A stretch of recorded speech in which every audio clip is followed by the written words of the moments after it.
Hey pushers, Mr. Aimatsu. I'm coming in with your third lesson, learning to write at LEQ. And on lesson 3, we're actually going to write it. So let's get this. Our last time we went ahead and looked at the body paragraphs and we completed our outlining. We kind of talked about creating key terms and trying to respond to the prompt using our historical thinking skills. And again, just such a huge reminder of why I continue to try to ensure you guys understand historical thinking skills. And that's such a large component of the period projects is really to get that ingrained, So again, every goal is for you guys to have a great chance at being successful on this test. One thing, that isn't here is the thesis, and really based off of all of your key terms, you kind of have to come to the thesis in my head. So how did it affect them? Well, it looks like it created some economic advantages to the mother country, but some disadvantages to the colonies, right? And then we could talk about that being a modification here. So that's how I'm going to see it is I'm going to say like the cause effect and how the effects were good or bad on what group, right? And I know it's really focusing again on the North American colonies. So we really shouldn't be talking too much about, and I don't, about the British, what the effect on the British are. Of course, you have to have a little bit because it's mercantilism, right? You have to mention that this is that relationship that's happening, that these colonies are under British control. And under British control, they're being asked to do things to support the British crown back over in Britain. All right. So we have that. So you're going to see how I basically kind of look at all this and kind of stare at it and kind of use that word advantage and disadvantage and put it into a thesis. I wanted to kind of show you guys the DBQ paragraph and sentence templates. And notice it says DBQ. It doesn't really say LEQ. And then I only put one note, the introduction. Really, the introduction is the only thing that can be used for an LEQ. After this, there aren't any documents, right? So we don't use in the type, right? You're not going to be recalling documents or looking at sourcing. You're not going to be analyzing your own sourcing, right? So just as a heads up, they just want to make sure you're aware that really the paragraph and sentence templates are not going to be used too much. But I will show you some key components like a topic sentence and a thesis and all those items. All right, guys, so let's go ahead and get into it. So you have a copy of this as well. First thing I like to go ahead and click on is kind of discuss my contextualization. So I give this a point. Once again, I use the prior to and while. And once again, I'm using contextualization before my thesis and my introduction to get the point, to show the reader this is what I'm trying to do. So prior to 1660, European powers consistently competed with each other on the European continent. Before we go any further, let's go back over here. Remember, I brainstormed the word European competition, Christopher Columbus, English, French, mercantilism, describe the relationship, expand more. So again, that's what I did before I wrote this essay. I used this, and all I'm doing is just looking to this document and going over and writing a sentence about it. So going back over here. Start over. Prior to 1616, European powers consistently competed with each other on the European continent. In 1492, Christopher Columbus voyaged west and found a new world. Immediately, the competition between European countries became a world affair, right? So I kind of talk about Europe having these issues, and it comes into Christopher Columbus finding the New World, and now all of Europe wants to go to the New World, right? And so now it's like suddenly it's gone from Africa and Asia now to the New World, and it's the entire world is European mercantilism competition, okay? In an effort to better their lives economically. English, French, and Spanish colonists would come to the New World from Europe in an effort to better their lives either economically, and some came for religious reasons as well. But we know that most, especially the French and the Spanish, and most of the southern colonies in England, of the English ones, were really there for kind of farming and natural resources. Here's my while. So again, what I'm going to do is restate the last sentence here and kind of summarize it and then put a comma. So this is about these colonists that were from England and France, how they're coming for these reasons. So here we go. While immigrants from Europe came and colonized America, comma, a system of trade began to develop between the colonies and the mother countries. This economic system was known as mercantilism, and the goal of the system was to enrich the mother countries. Oftentimes, this came at the expense of the colonies and other territories. Again, I'm not being specific to the English. So in my opinion, I'm talking right up to the issue of mercantilism, right? And that's like the big key term, I think, in the prompt is mercantilism. And notice that I've gone all the way from, European exploration to colonization to the economic system of mercantilism, right? It's very flowy, it's gelling, right? It's going well. So that's what we're looking for. Okay, so that's contextualization. You got a point? And once again, if you only have 2 of these things, I think you might be able, like 2 key terms and prior to, 2 and while, maybe 1 and 1, depending on how much you expand on it might work. But my goal is always looking for like 6 kind of unique key terms, ideas, and sentences. And you could argue that, right here at the end is just about mercantilism. And that's true, right? It's just me expanding on 3 sentences of mercantilism. So let's go to our thesis. So the thesis should answer the prompt. What was the change, or what was how much was there a change on the American colonies, right, due to mercantilism, or the British North American colonies? So during the period of 1660 to 1775, notice I'm using the same language here as the DBQ, during, right, and putting the time period. So during the period, comma, right, during the Second Great Awakening, comma, during the period of 1660 to 1775, comma, mercantilism had strong effect as America, Europe, and Africa traded items, more increasing British North American's economy. Again, what do we need to focus on? North American economy and its strong effect. Why? These ones were trading and it helped them.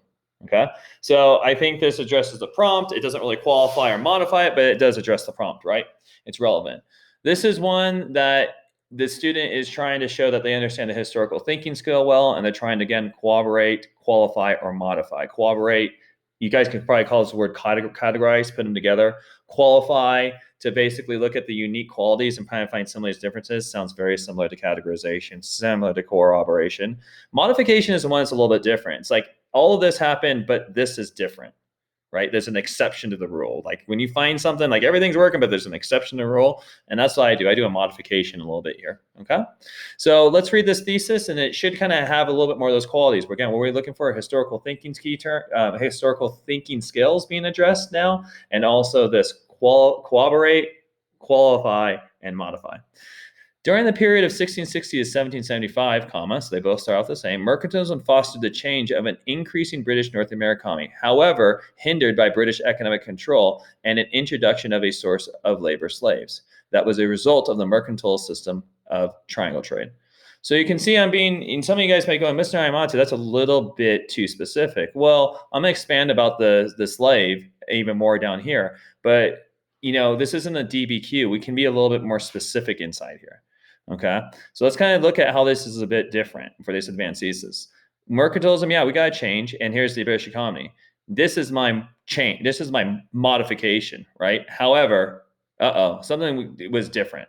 It wasn't all awesome because guess what? British economic control kind of hindered it, right? Kind of got them frustrated about this kind of unequal relationship. Now we also have a new source of labor, slaves, that popped up. That's a change. And that was a result of there, right? So being specific about a new source of labor, okay? So here is my first sentence, my topic sentence. The goal of mercantilism was to enrich the mother countries, in this case Britain, at the expense of the North American colonies. Okay, so that's kind of going into it. This works for both. What am I trying to show you and the reader is topic sentences I think are good to tell them what's going to be going on in this paragraph. And that's what I'm going to talk about, this unequal enriching relationship. All right, the British did this mainly by using the colonies as a source of the raw materials and a market to provide their finished goods. If you remember, like lumber would be chopped down here in America, and then it would go back to Great Britain, and Great Britain would create furniture, and that furniture would go back to North America. Well, what's more expensive, the wood or the finished good furniture? And the raw material is always cheaper, and the finished good is more expensive. So you can see that the colonists basically were getting paid for the wood, but they had to pay for the furniture, right? Just to give you, I'm just making a very basic example. Furniture was obviously made here in the North American colonies, as well as ships and different things. But I'm just trying to simplify it for us to understand that what's going on. This plan achieved the goals of mercantilism, which was to export more than import. In this unequal relationship, so there I'm making a little bit of like a modification, right? Of this effects. Hey, there's an effect happening here, but this effect is an unequal relationship. The British economy increased due to unequal trade policies. All right. So again, here I'm kind of talking about the British, right? Kind of scary because we need to be talking about North American, but I do have to talk about, hey, this relationship was doing it because of the unequal trade policies with the British colonies, North American British colonies, aka the American colonies. This policy ultimately resulted in something known as the triangle trade, transatlantic trade, or Columbian exchange, right? I don't know which one they want. I remember all three. Mr. Ayamatsu, what happens if we only remember triangle trade? Cool, just go with it. Go with what you know, guys. So you're going to try to give you points. This trade, now I'm going to describe the triangle trade between Africa, America, and Europe brought dramatic changes to all the regions involved. Now, I'm not going to talk about African or European changes because, again, this is a focus on North American changes. So here I'm going to pivot and make sure I do that. One of the changes that took place in British North America was the introduction of the source of labor, African slaves. One thing I want to talk about here is a lot of students go, Mr. Ayamatsu, you're being very repetitive. You're being very repetitive. And this is not an English class. Like, it's okay to be repetitive. You notice I'm using the exact words that are in the prompt. I want to use those words to tell the reader I am addressing the prompt. So please be repetitive and especially use those words in the prompt. This introduction of this labor population had a dramatic effect upon the American economy as it could rely on a cheap forced labor for the production of its raw materials. And history as American could, and so it had a dramatic effect also on its history as Americans, would consistently question the morality of slavery, right? So it brings us good in, but it also brings us moral issue, right? Yeah, I'm going to talk about the economic, but I make a little modification change, It not only was an economic effect, which I've described, but one of the effects upon North America was this morality issue of slavery, right? If triangle trade doesn't happen, we don't have slavery and we don't have to deal with this question of it. And then we don't have to, fight a bloody civil war as we lead up to, being unable to compromise over this issue time and time again. Ultimately, many of these economic frustration changes would lead the American colonists to revolt and declare their independence from Great Britain. Again, here's a change. It's an economic change, and that economic change led to a revolt and declaration of independence. So this is me spinning it now into a political issue. So after I read this, right, as a reader, they gave me a bunch of evidence. It definitely the prompt. They definitely talk about cause and effects, and there's multiple modifications to the argument. So with that being said, I believe that this essay gets a full 6 points. And look at the length too, right? Right? I mean, it's not some really, a lot of students, I think they have to write pages in order to get their points, right? Here's our contextualization, here's our advanced thesis, and then our little topic sense, and then, what on our outline, what, 1, 2, 3, 4, 5, 6 ideas, with a couple modifications. So hopefully this makes you feel a little bit more comfortable and a little bit more confident that you're going to be able to pull something like this off. And again, if you only understand one thing, just write down one thing. You might get a point.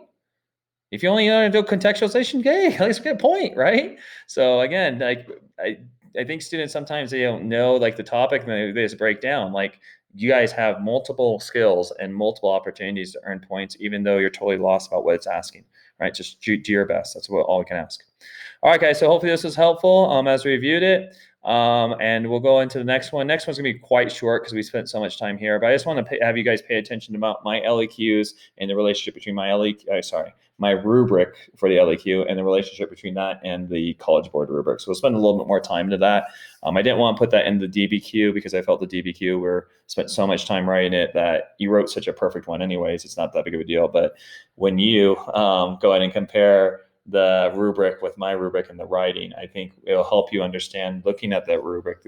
It will show you the different mistakes students make so that you don't have to make them already. Just take a couple minutes to read that rubric, understand it, and don't make those mistakes, right? And if you don't understand the rubric, let me know. Send me an email, ask a question in class, and I'll be there to help you out.